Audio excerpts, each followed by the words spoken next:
അപ്പോൾ വിഷു ആയിട്ട് നമുക്കൊരു സാരി ലുക്ക് നോക്കിയാലോ. ഞാൻ ഒരു പ്ലാനും ഇല്ലാതിരിക്കുകയായിരുന്നു കേട്ടോ. അപ്പോഴാണ് എൻ്റെ ഫ്രണ്ട്, സർവോപരി എൻ്റെ നെയ്ബർ, കസിനും അങ്ങനെ എല്ലാം ആയിട്ടുള്ള ജാസി എൻ്റെ അടുത്ത് വന്നത്. നീ എന്തെങ്ങനെ കിടക്കണേ, നമുക്കൊരു സാരിയൊക്കെ എടുത്ത് ഫോട്ടോ ഒക്കെ എടുത്താലെന്നൊരു കുഞ്ഞു പ്ലാൻ. അപ്പോൾ പിന്നെ അന്നായിക്കോട്ടെ എന്ന് വിചാരിച്ച് ഞാനും ചാടി എഴുന്നേറ്റും. അങ്ങനെ വേഗം റെഡി ആവാൻ തുടങ്ങുവാണ്. പെട്ടെന്നുണ്ടായൊരു പ്ലാനാണ് കേട്ടോ, ഒട്ടും പ്ലാൻഡ് അല്ല, പെട്ടെന്ന് അങ്ങ് ചെയ്തതാണ്. അതുകൊണ്ട് തന്നെ എൻ്റെ കയ്യിൽ ബ്ലൗസ് ഉണ്ടായിരുന്നില്ല. സാരി ഉണ്ടായിരുന്നു, സാരി പുതിയതുണ്ടായിരുന്നു, പക്ഷേ ബ്ലൗസ് ഉണ്ടായിരുന്നില്ല. എന്നിട്ട് ഞാൻ ബ്ലൗസ് അറേഞ്ച് ചെയ്തതാണ് എൻ്റെ നെയ്ബറിൻ്റെ അടുത്തു നിന്ന്. പക്ഷെ അത് കറക്റ്റ് ഫിറ്റിംഗ് ആയിരുന്നു. 1 ഇഞ്ച് പോലും എനിക്ക് അളവിന് വ്യത്യാസം ഉണ്ടെന്നുണ്ടായിരുന്നില്ല. ഞാൻ ലിപ്സ്റ്റിക്ക് വെച്ചിട്ടാണ് എപ്പോഴും ഐഷാഡോ ചെയ്യാറ്. അതാണെങ്കിൽ എഴുതി വന്നപ്പം ദിഗംബറിൻ്റെ പോലെയായി, കണ്ണൊക്കെ ഒരുമാതിരി പോലെയായി. ഞാനാണെങ്കിൽ എൻ്റെ ഫ്രണ്ടിൻ്റെ അടുത്താണ് സംസാരിച്ചുകൊണ്ടിരിക്കുന്നത്. അവൾ അടുത്തുണ്ട്. അവളാണെങ്കിൽ എന്നെ കൊണ്ടൊന്നും സമ്മതിക്കുന്നില്ല. ഓരോന്നിങ്ങനെ ചോദിച്ചുകൊണ്ടിരിക്കണം, അതെന്താ, ഇതെങ്ങനെയാണ്, അതെങ്ങനെയാന്നൊക്കെ ഇന്ന് ചോദിക്കുകയാണ്. അപ്പോൾ ഞാൻ എൻ്റെ കോൺസെൻട്രേഷൻ മൊത്തം പൊയ്ക്കൊണ്ടിരിക്കുകയാണ്. അപ്പോൾ ഞാൻ വേഗം റെഡി ആവാനിട്ട് ലൈറ്റ് പോകുമ്പോഴത്തേക്കും ഞങ്ങൾക്ക് ഫോട്ടോ എടുക്കണം. ജാസ്തിയാണെങ്കിൽ വേഗം റെഡി ആവുമെന്ന് പറഞ്ഞുകൊണ്ടിരിക്കുകയാണ് ഫോട്ടോ എടുക്കാനായിട്ട്. മുഖം തന്നെ ഒരു പ്രകാശിക്കും. പിന്നെന്താ മസ്കാര തീരല്ല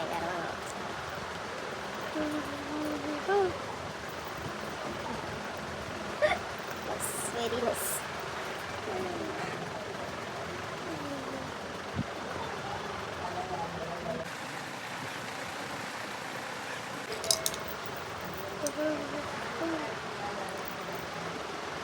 നല്ല കളറല്ലേ, ഒരു കളറല്ലേ. ഇത് എത്ര മാസം ഉപയോഗിച്ചിട്ട്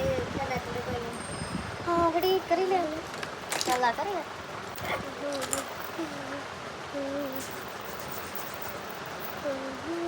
അപ്പോൾ ഫസ്റ്റ് ഞാൻ ഇങ്ങനെയായിട്ട് മുടി കെട്ടിയിട്ടുണ്ടായിരുന്നത്, ഈസിയാണല്ലോ. അപ്പോൾ ഞാൻ ഇങ്ങനെ കെട്ടി, ബട്ട് എനിക്കെന്തോ ഇഷ്ടമായില്ല. അപ്പോൾ ഞാൻ ലാസ്റ്റായിട്ട് മാറ്റിയിട്ടുണ്ടായിരുന്നു.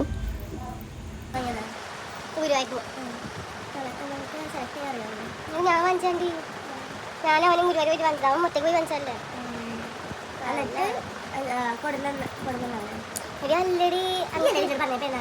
പെരുന്നാളിന് ഞാൻ അവന് പോയി മേടിച്ചാണ്ടി.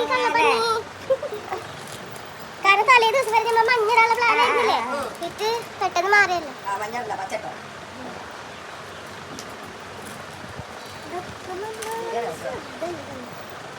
അപ്പോൾ ഞാൻ റെഡിയായി. ഇനി നമുക്ക് സാരി മാറ്റണം. സാരി എൻ്റെ കസിനാണ് കേട്ടോ എടുത്ത് തരുന്നത്. അപ്പോൾ നമുക്ക് സാരി എടുത്തിട്ട് വരാം.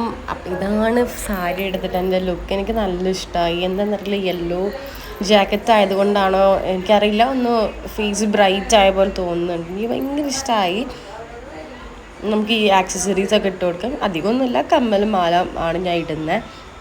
അപ്പോൾ അത്രേ ഉള്ളൂ. ഇങ്ങനെ കുറച്ച് ഫോട്ടോസ് വീഡിയോസൊക്കെ എടുക്കണം. അപ്പോൾ എല്ലാവർക്കും ഇഷ്ടപ്പെട്ടെന്ന് വിചാരിക്കുന്നു. അപ്പോൾ ഹാപ്പി വിഷു. Thank you.